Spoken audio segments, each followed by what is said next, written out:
घसीटकर मारी गई अंजलि के परिवार को सहारा देंगे केजरीवाल, 10 लाख रुपए के साथ किए 4 वादे। दिल्ली के सीएम अरविंद केजरीवाल ने कंजावला केस की पीड़िता अंजलि के परिवार को 10 लाख रुपए मुआवजा देने की घोषणा की है। केजरीवाल ने अंजलि की मां से बात की और उनके इलाज समेत 4 वादे किए। मुख्यमंत्री ने अंजलि को न्याय दिलाने के लिए कानूनी मदद से लेकर भविष्य में परिवार की जरूरतों को पूरा करने का भी भरोसा दिया। दूसरी ओर आम आदमी पार्टी के विधायकों ने दिल्ली पुलिस कमिश्नर से मुलाकात की। सीपी से मांग की डीसीपी को निलंबित किया जाए। पुलिस अफसर जिसने एक कमजोर धारा में एफआईआर दर्ज की और डीसीपी जिन्होंने आरोपियों को बचाने की कोशिश करी, उनके डिफेंस में स्टेटमेंट दी, उन सब पर भी कार्रवाई होनी जरूरी है कि जो पुलिसकर्मी आगे सोचें कि हम किसी व्यक्ति को बचाएं, किसी आरोपी को बचाएं, खासकर किसी राजनीतिक आरोपी को भी बचाएं, उन पर भी एक नकेल कसने की जरूरत है, उन पर भी एक डर का माहौल लागू होने की जरूरत है। मुख्यमंत्री जी ने कहा है कि इस फैमिली की हर संभव मदद की जाएगी। बच्ची की मां जो है वो बीमार है, उनको किडनी की समस्या है, उनकी भी मदद की जाएगी, आर्थिक मदद भी की जाएगी।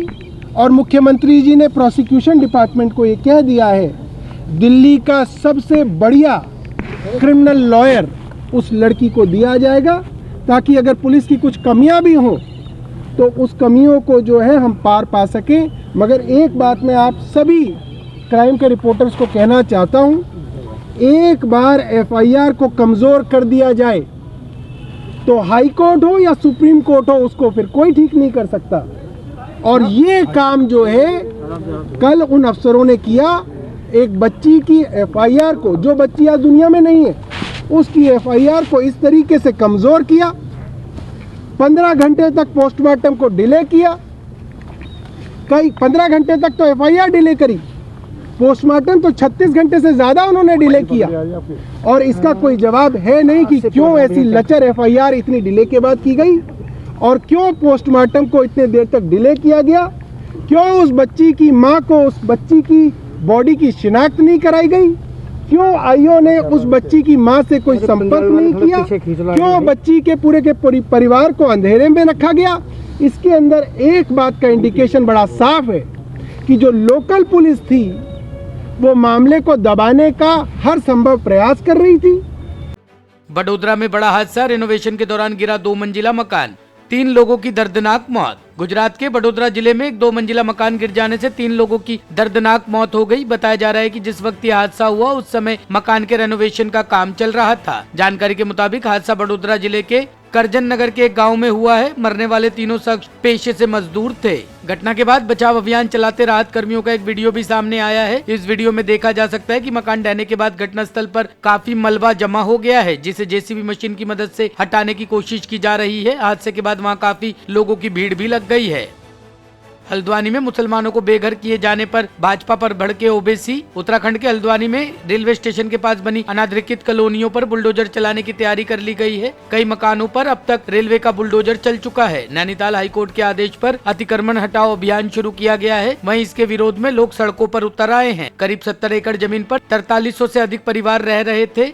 करीब 50,000 लोगों के बेघर होने का खतरा मंडरा रहा है। इनमें से अधिकतर परिवार मुस्लिम समाज से आते हैं। एआईएमआईएम प्रमुख असदुद्दीन ओवैसी ने अतिक्रमण हटाओ अभियान के खिलाफ जोरदार हमला बोला है। उनके निशाने पर भारतीय जनता पार्टी की सरकार है।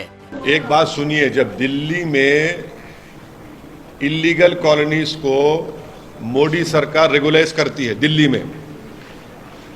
में चुनाव से पहले करती है, यहाँ पर 2016 में वही स्टेट गवर्नमेंट ने ये कहा कि ये स्टेट की प्रॉपर्टी है। आज वहाँ की उत्तराखंड की बीजेपी की सरकार ये कह रही है कि स्टेट की नहीं है प्रॉपर्टी। आप बताइए कि ये कैसा इंक्रोचमेंट हो सकता है जब वहाँ पर 3 गवर्नमेंट के इंटर कॉलेज हैं, 5 गवर्नमेंट के स्कूल हैं, 5 गवर्नमेंट के स्कूल हैं, 3 गवर्नमेंट इंटर कॉलेज है। तो क्या हल्द्वानी में ये क्या एंक्रोचमेंट है? ये इतने सालों से कैसा गवर्नमेंट ने स्कूल खोला और इंटर कॉलेज खोला? वहाँ पर एक धर्मशाला भी है, 16 मस्जिद है, 4 मंदिर है, 2 मंदिर है और 70,000 से ज़्यादा लोग बर्बाद हो जाएंगे अगर उनको निकाला जाएगा तो। हम देश के प्रधानमंत्री से अपील कर रहे कि इंसानियत की बुनियाद पर भारत के प्रधानमंत्री, भारत के वजीर आजम को इन लोगों की मदद करनी चाहिए, इनको वहाँ से नहीं निकालना चाहिए। जब भारत के प्रधानमंत्री ने कहा कि 2022 जब आएगा, ख़त्म होगा तो सबको घर मिलेगा, अरे यहाँ तो अब घर से निकाल रहे हैं लोगों को। एक पीढ़ी, दो पीढ़ी नहीं, 4-4 पीढ़ी वहाँ पर उस मुकाम पर रही है।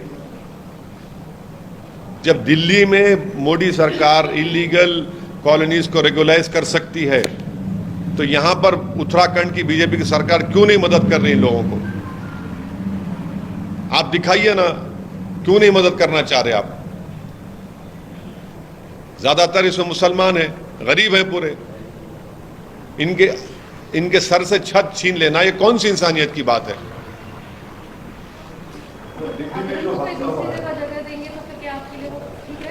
क्या अगर उनको कहीं और जगह दी जाएगी तो क्या आप उसके लिए मानेंगे?